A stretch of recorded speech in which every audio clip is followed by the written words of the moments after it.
নবী আমার ডেকে বলেন, কানাই কাবাব, তোমার অনেক সম্মান, তোমার অনেক মর্যাদা, অনেক ইজ্জত। আমার নবী বলেন, তোমার ইজ্জত আর সম্মানের চাইতে একজন মুসলমানের সম্মান আল্লাহর কাছে বেশি। তো এই যে যুদ্ধের ময়দানের কথাটা বলতেছিলাম, খালিদ বিন ওয়ালিদ বলতেছেন, আমরা ছিলাম মুসলমান মাত্র 60 জন, আর কাফেররা ছিল 60,000। আমরা মুসলমান একজনও শহীদ হয় নাই, সবাই জীবিত আছে। জোরে বলুন সুবহানাল্লাহ। আর ওই দিক দিয়া শত শত কাফের জাহান্নামে চলে গেলেন। যারা জীবিত ছিল তারা পলায়ন করলেন। বাদশার কাছে যাইয়া জোরে জোরে শ্বাস ফেলতেছেন। এমনি বাদশা ডেকে বলেন, তোমরা যেভাবে আমার সামনে পলায়ন করে জোরে জোরে শ্বাস ফেলতেছো, আমার তো ধারণা হচ্ছে তোমাদেরকে বাগে তাড়া করছে। বলতেছেন যে আমনে নরম বুদ্ধিত বয়া বাহাদুরি করেন, বেটা হইলে মাঠে গিয়া দেখেন যে মুসলমান কি জিনিস, বাঘের চাইতে আরো ভয়ঙ্কর। ডাক দিয়ে বলতেছেন কেমনে? তখন ডেকে বলতেছেন, সাহাবীদের ভিতরে একজন সাহাবী আছে, তার নাম হচ্ছে হযরত খালিদ বিন ওয়ালিদ। ডেকে বলেন, বাদশা গো, সাদা একটা তরবারি কমর থেকে বাহির করে। আমরা তাকায় দেখি একটা তরবারি মাথার উপরে উঠা। যখন তিনি তরবারিটা উঠায়, তার জবান দিয়া একটা শব্দ বাহির হয়, নারায়ে তাকবীর, আল্লাহু আকবারের ধ্বনি যখন তার জবান দিয়া বাহির হয়, এমনি তিনি তরবারি এমন করে গোড়ায় আমাদের উপরে যখন ছেড়ে দেয়, আমরা তাকায় দেখি যখন নারায়ে তাকবীর, আল্লাহু আকবারের ধ্বনি দিয়া আমাদের উপরে যখন ছেড়ে দেয়, একটা তরবারি 60,000 তরবারি হয়ে আমাদের উপরে পড়তেছে। বলতেছি মুসলমান যে কি জিনিস, মারে গিয়া দেখেন, এই মুসলমান হইলাম আমরা। সুবহানাল্লাহ বলুন না। তাহলে বলুন, পরিপূর্ণ মুমিন হয়ে কবরে যাওয়ার দরকার আছে না নাই? তাহলে শর্ত হলো পবিত্র মানুষ হওয়ার দরকার। শুধু খালি লেবাস হলি পবিত্র হওয়া যায় না। এজন্য আল্লাহ পাক একটি কোরআনের আয়াতে বলছেন, ইয়া আইয়ুহাল্লাযীনা আমানুত্তাকুল্লাহা ওয়া কুনু মা'আস সাদিকিন।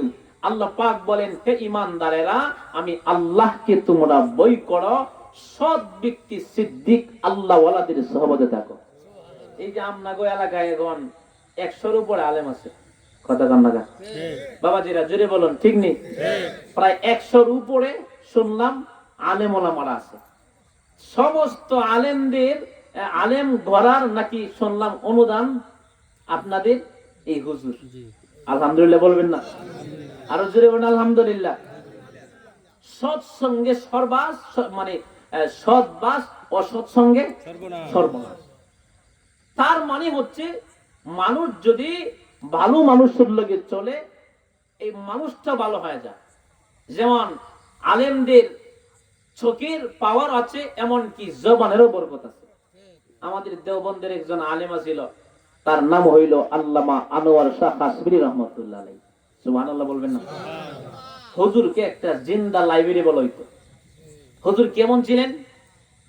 এমন আল্লাহ পাক তাকে মেধা শক্তি দান করেছিলেন, কোন কিতাব যদি একবার শুধু খালি এমন করে দেখতো, তাহলে 40 বছর মনে থাকতো। আমরা তো জুমার নামাজ ওয়াজ করলে যে ভাই নামাজ পড়বেন, তো হুজুর নামাজ গিয়ে ছাড়া যায়, দেখবেন আগামী জুমা পর্যন্ত আর মনে থাকে না। যদি বলেন আছে না নাই? মনে থাকে না। তার মানে রাস্তাই বলে ফেলি আমরা অনেক। অথচ আল্লাহ আনোয়ার শাহ কাশমিরি রহমাতুল্লাহ আলাইহি, হুজুর যদি একবার কোন কিতাব এভাবে দেখছে, তাহলে 40 বছর তার মুখস্থ থাকতো। একদিন হুজুরে সফরে গেলেন, মিশর সফর করছে। তো গিয়ে একটি কিতাব দেখলো। তো লাইব্রেরির মালিক কে বলতেছেন, যিনি বিক্রি করে, উনি বলছে, ভাই কিতাবটা কি আর বিক্রি করা যাবে? কোনা মাত্র একটা কপি আছে, এটা বিক্রি করা যাবে না। বলতেছেন, না, আমাকে তাহলে একটু পারমিশন দেন, আমি একটা স্থানে বসে কিতাবটা পড়ি। কথা কি বুঝতেছেন? যখন হুজুরে কিতাবটা পড়লো, প্রথম থেকে লাস্ট পর্যন্ত পড়ে হুজুর মাদ্রাসায় আসছে, আইসা হুবু হুবু এই কিতাব হুজুরে লিখে ফেলছে। তো আলেম ওলামাদের সহমতে যাইলে, এমনকি যে এলাকায় আলেম ওলামারা জন্ম হয়, এমনকি আলেম ওলামারা তৈয়ার হয়, এই এলাকার মানুষের মধ্যে এমনকি সব কিছুর মধ্যে পরিবর্তন আছে না নাই? আরো জোরে বলুন, আছে না নাই? আল্লামা আনোয়ার শাহ কাশ্মীর রহমাতুল্লাহ আলাইহি তিনি একদিন তার খাদেমকে লইয়া মরুভ প্রান্ত দিয়ে হাঁটতেছে। তো সামনে একটু আগানোর পরে এক মুহূর্তে তাকায়া দেখতেছেন যে একটা হিন্দু মানুষ, চেহারা বড় সুন্দর, সেই ব্যক্তি কাজ করতেছে। হুজুর চোখের পানি ছেড়ে দিয়া কাঁদলেন। খাদেম ডাক দিয়ে বলতেছেন, কেন আপনি কাঁদতেছেন? ডেকে বলতেছেন, আমার কান্নার কারণ হলো আমি তো একজন মুসলমান, আমিও তো মানুষ। আল্লাহ পাক নিজ কুদরতি হাত দ্বারা আল্লাহ মানুষ বানাইছে। সুবহানাল্লাহ। আল্লাহ পাক হুকুম দিলেন, হয়ে যাও, কুন ফায়াকুন, দুনিয়া হয়ে গেল জান্নাত, জাহান্নাম হয়ে গেছে। কিন্তু মহান আল্লাহ পাক মানুষের চেহারা, এই কপালটা নিজ কুদরতি হাত দ্বারা ডয়লা ডয়লা আল্লাহ বানাইছে। আল্লাহ পাক কত সুন্দর করে মানুষ বানাইছেন। আল্লাহ পাকের বান্দা আল্লাহ আনোয়ার শাহ কাশ্মীরি বলেন, আমি কান্তিছি ওই মানুষটাকে দেখা কান্তিছি, কারণ সেই মানুষ কিন্তু কালিমার গলা তার মালায়, কালিমার মালা তার গলায় না থাকার কারণে জাহান্নামে যাবে, তার জন্য মায়া লাগতেছে। এই যে আপনাদের বুজুর্গ দুনিয়া থেকে বিদায় হয়ে গেলেন, আপনাদের জন্য সারা জীবন মনে হয় দোয়া করছে, ঠিক নেই? এমনকি তিনি এই চিন্তাটা করছেন, আমি শুধু আলেম, আমার যদি এলাকার মধ্যে 4-5 জন আলেম বানা যাইতে পারি, হাসরের ময়দানে এমন হতে পারে গো, আল্লাহ পাক 100 আলেমের বরকতে এলাকার সমস্ত মানুষকে জান্নাত দান করে দিতে পারে। কি কোন পারে কি না জুড়ে বলেন? আল্লাহ মানুষ কাশ্মীরি আমার তিনি কাঁদতেছেন আর বলতেছেন, সে এত মানুষ, আমি এত মানুষ, ব্যবধান শুধু কালিমা, তার ভিতরে কালিমা নাই, আমার ভিতরে কালিমা আছে। সে মনে গেলে আগুনের তাকে ফোড়ায়া ফেলবে।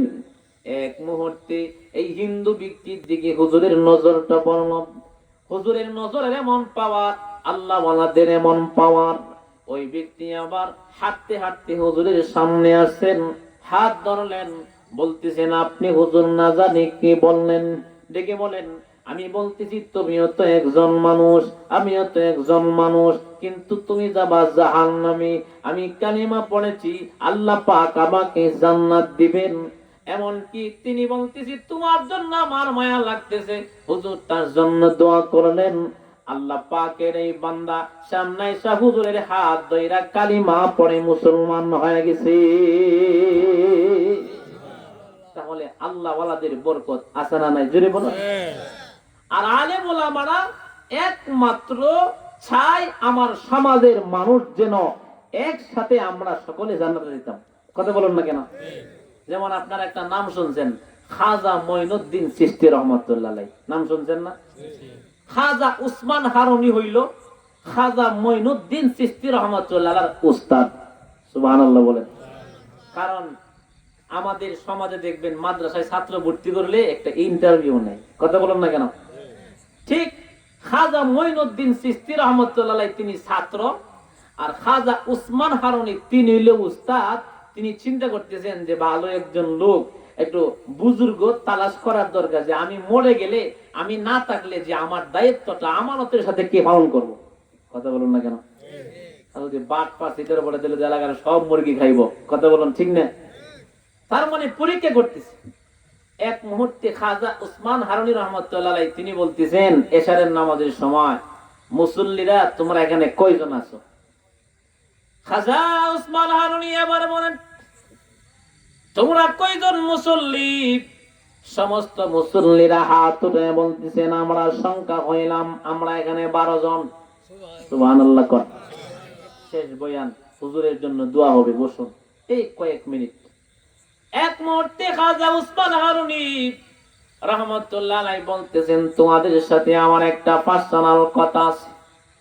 কি কথা? ডেকে বলতেছেন, তোমরা যারা যারা এশারের নামাজ আমার পিছনে তোমরা আদায় করেছো, আমার পিছনে যারা যারা ফজরের নামাজ পড়তে পারো, হাসরের ময়দানে আল্লাহ পাকের কাছে সুপারিশ করে তোমাদেরকে নিয়ে যান।